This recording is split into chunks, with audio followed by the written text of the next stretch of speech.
Welcome, friends, to a journey into the hidden side of our reality. Have you ever walked down a quiet path, perhaps in the fading light of evening, and felt a sudden, inexplicable chill? Have you ever felt that the silence around you was not empty, but watching? We live our lives under the assumption that what we see with our eyes is all there is.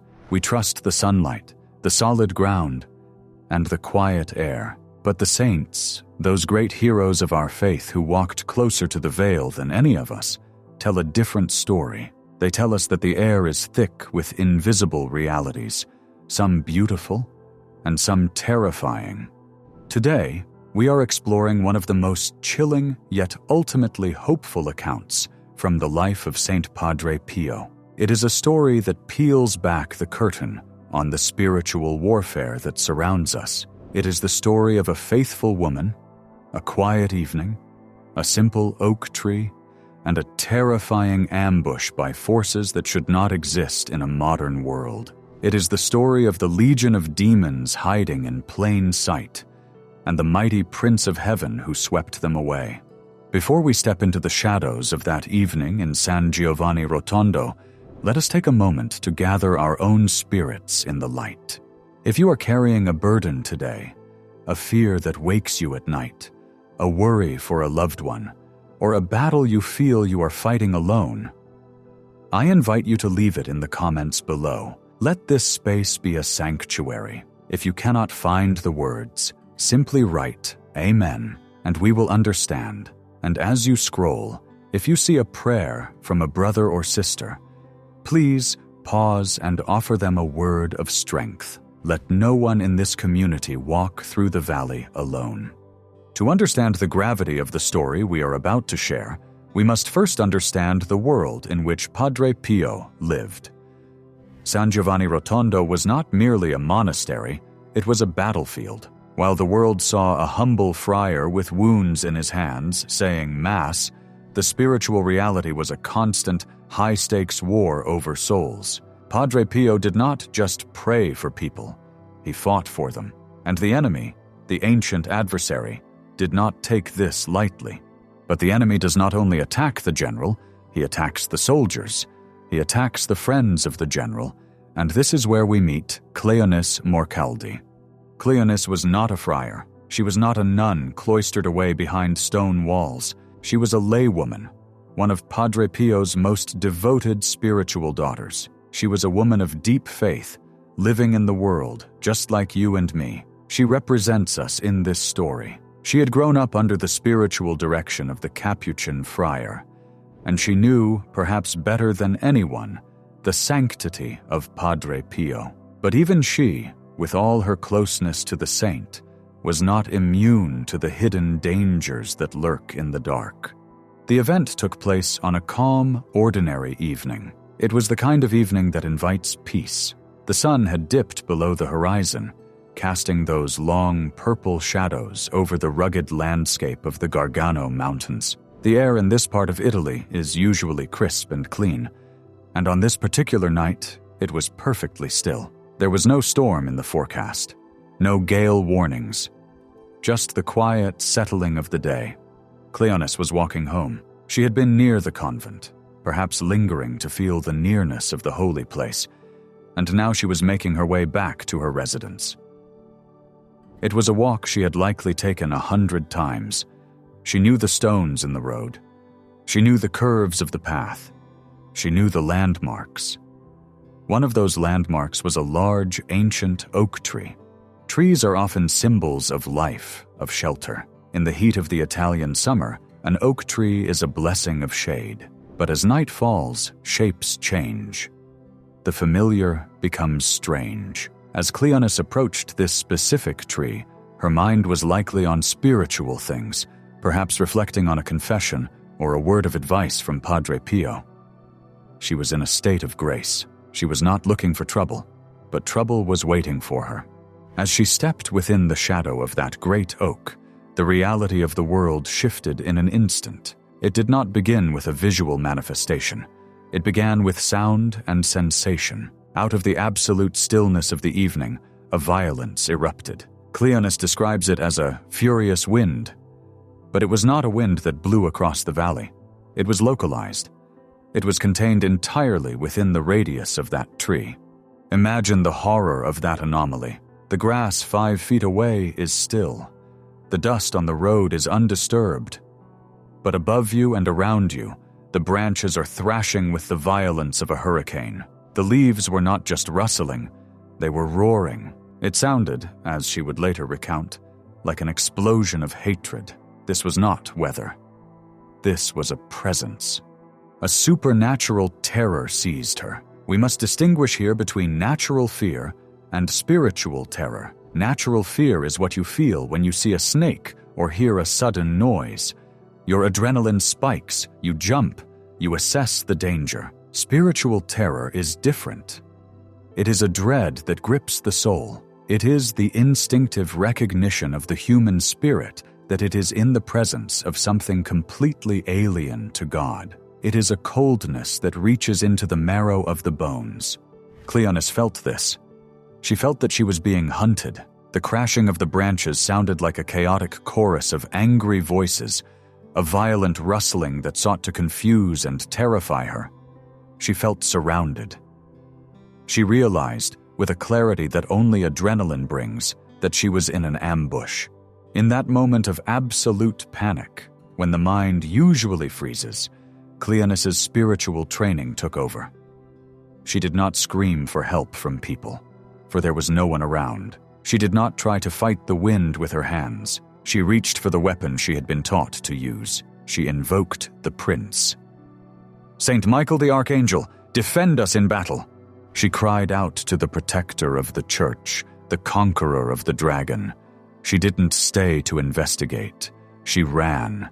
She fled from the shadow of that tree, her heart pounding against her ribs, the sound of the thrashing leaves echoing in her ears, even as she put distance between herself and the oak. She ran all the way home, locking the door behind her, the terror slowly subsiding into a trembling confusion. As the adrenaline faded, the mind, as it always does, began to rationalize. We humans are rational creatures.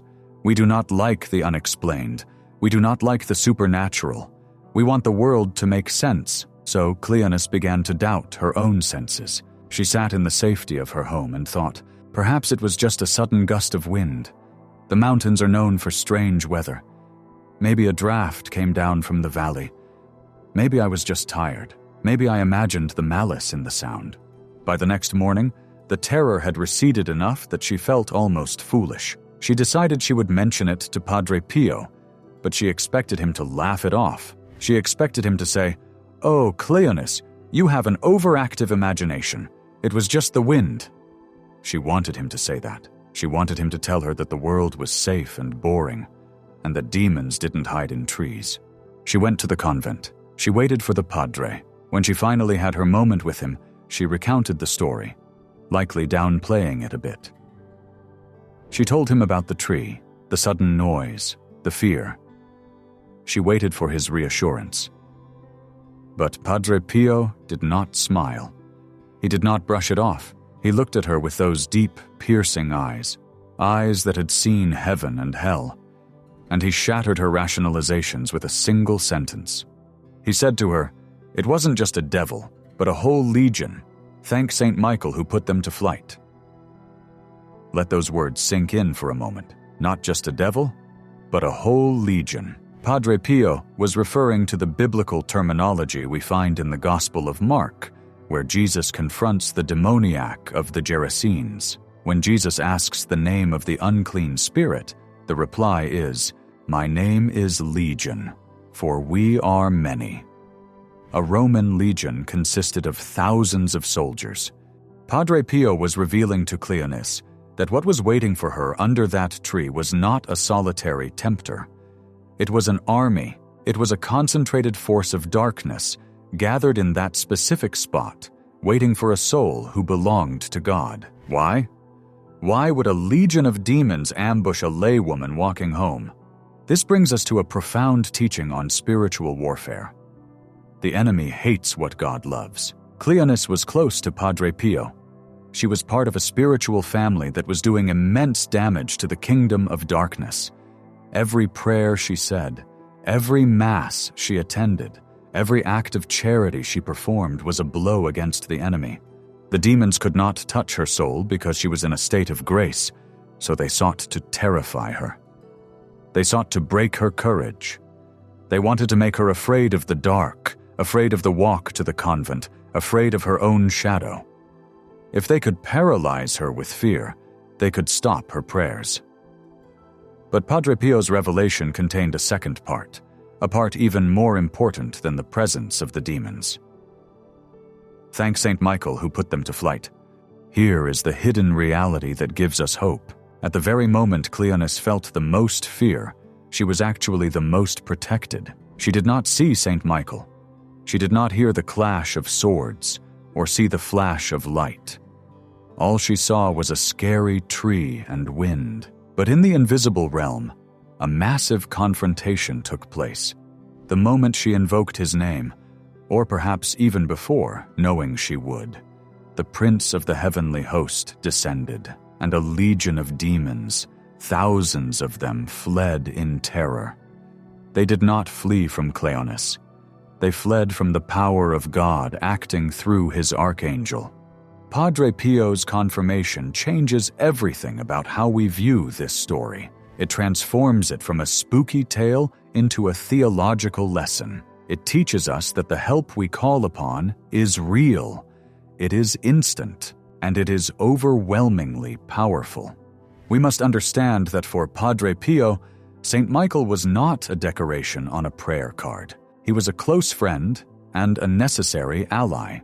San Giovanni Rotondo is located near Monte Sant'Angelo, the famous shrine where St. Michael appeared in a cave centuries ago. Padre Pio had a deep, vibrating devotion to this archangel. He often sent penitents to the shrine to be liberated from their spiritual chains. Padre Pio knew, perhaps better than anyone since the apostles, that human strength is insufficient against angelic powers of darkness. We cannot fight a legion. We cannot fight even a single fallen angel on our own. Their intellect is sharper than ours. Their will is stronger than ours. But we are not asked to fight them alone. We are given big brothers. We are given the angels. This story of Cleonice is not an isolated incident. It fits into the broader tapestry of the supernatural life that surrounded Padre Pio. To understand why he was so serious about this legion, we have to remember what he endured himself. There were nights in the monastery when the other friars would hear terrible sounds coming from Padre Pio's cell. They would hear the crashing of furniture, the thud of blows, and strange guttural voices. They would hear Padre Pio crying out for help. When they would enter his room in the morning, they would find the saint on the floor, bruised, bleeding, and exhausted. The demons did not just whisper to him. They assaulted him physically. They appeared to him as terrifying beasts, as black dogs, sometimes even mimicking his superiors to confuse him. They tried to destroy his correspondence, spilling ink over letters from the Vatican. One might ask, why did God allow this? God allowed it so that Padre Pio could serve as a witness to our skeptical age. In a time when the world was beginning to dismiss the devil as a medieval myth or a psychological symbol, Padre Pio carried the bruises of the battle on his own flesh. He was living proof that the war is real, but he was also living proof of the victory. He was never defeated, he never despaired, and he never stopped praying. There is a beautiful connection between Padre Pio's battles and Cleonice's ambush. In both cases, the enemy is revealed as being terrified of authority. The demons are terrified of Jesus. They are terrified of the Virgin Mary, and they are terrified of Saint Michael. Padre Pio once said, "You don't know what is happening in the air around us." He possessed the gift of discerning of spirits. He could see what Cleonice could only sense. He saw the traffic of the spiritual world. So, what does this mean for us today? We who are not mystics, who do not see legions under trees, it means we must wake up to the reality of our environment. We often walk through life spiritually asleep. We enter situations, places of sin, places of anger, or even just the carelessness of daily routine, without our armor. The ambush of Cleonice teaches us that the enemy is opportunistic. He waits for the moment of solitude. He waits for the calm evening. He strikes when we least expect it, often through sudden waves of anxiety, despair, or inexplicable fear. How many times have you felt a sudden darkness cloud your mood? How many times has a peaceful home suddenly erupted into an argument that makes no sense, where the anger seems out of proportion to the cause? We call it bad moods or stress. Padre Pio might look at us and say, "It is not just stress, it is a legion." But the lesson is not to be paranoid. The lesson is to be prepared. Cleonice did the one thing necessary. She prayed. She didn't have a theological debate with the tree. She called on Saint Michael. This is the practical tool Padre Pio offers us, the invocation, the short, powerful prayer. Padre Pio urged his spiritual children to never leave home without their weapon, which was the rosary, and to never end the day without invoking their guardian angel and Saint Michael. He famously said to a person who asked about the devil, "The devil is like a mad dog tied by a chain. Beyond the length of the chain, he cannot catch hold of anyone, and you, therefore, keep at a distance. If you approach too near, you will let yourself be caught." In Cleonice's case, the dog tried to break the chain, but Saint Michael stepped in and drove the beast back. There is another layer to this story that is deeply touching. It is the solicitude of Padre Pio for his children. He knew what happened to her before she told him. This is a common theme in his life. He watched over his spiritual children like a hawk. It is said that one night, another spiritual daughter was walking home and felt afraid. In her heart, she called out, "Padre Pio, help me." When she saw him the next day, he smiled and said, "You made me run last night." He was with them in spirit, and he is with us, too. The communion of saints means that we are not separated by death. We can ask Padre Pio to walk with us. We can ask him to send our guardian angel to the door before we leave the house. Let's return to the image of the tree. That oak tree, for a moment, became a point of intersection between hell and earth. But because of faith, it became a point of victory. When Cleonice ran, she wasn't running in cowardice. She was retreating to safety. But notice what happened after. She didn't stop walking. She didn't never go out again. She continued her life. She continued her visits to the convent. She did not let the fear win. This is the definition of courage. Courage is not the absence of fear. Courage is experiencing the rustling of the leaves, feeling the supernatural dread, acknowledging that the legion is there, and yet continuing to walk towards God, with the name of Saint Michael on your lips. We must also reflect on the power of the name of Saint Michael. Quis ut Deus? Who is like God? This is his name and his battle cry. The demons, in their pride, wanted to be gods. They wanted to be the masters of the wind and the air. Saint Michael's presence is a burning reminder of their failure. It reminds them that they are creatures and that God is the creator. They cannot stand his presence because he reflects the humility and the power of the Most High. So, when you feel the wind pick up in your life, when the shadows lengthen and you feel that old familiar anxiety creeping in, remember the legion under the tree. Remember that what you feel is real, but it is not the ultimate reality. The ultimate reality is the one Padre Pio saw. The ultimate reality is the flash of Saint Michael's sword. The ultimate reality is that the forces of darkness are scattered like dust in the wind before the power of God. We are invited to live with spiritual eyes, to see the world not just as matter, but as a place of glory and battle. Padre Pio tells us, "Do not fear the enemy. He can bark, he can rush around, but he cannot bite unless you volunteer yourself to him." We volunteer ourselves when we sin. We volunteer ourselves when we abandon prayer. But Cleonice was not volunteering. She was walking in grace, and because she was walking in grace, the ambush failed. Let this story be a shield for you this week. When you walk into a difficult meeting at work, whisper, "Saint Michael, defend us."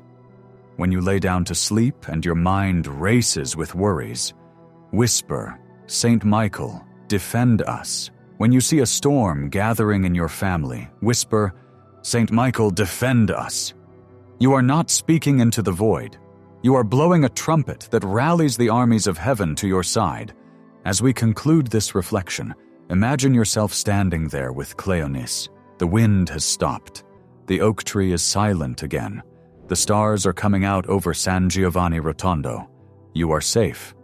Not because the danger doesn't exist, but because you are loved. You are watched over. You have a Father in heaven, a brother in Padre Pio, and a protector in Saint Michael.